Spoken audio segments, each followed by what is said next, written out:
pisendamine. Kurb surmani on süda, külm vaikus keeletu. Ma kramplikult sind hoian ja olen kui meeletu. Mis saab meist kahest?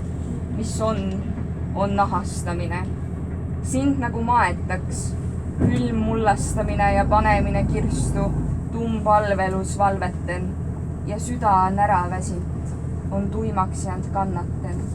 Su surm on ilus surmale manitsemine. Ah, kuhu kutsud, kurb märatsemine. Ma isegi ei tea, mil nutad sa palveten, vast kogemata leian, et silmade salveden sul nõrgub pisar, südame tulitsemine. Ah, kuhu kiusad, märatsemine, karjumine, kannatus keeletu. Ma armastan sind, vihkan, olen kui meeletu. Mis saab, see saabub, mis on nahastamine.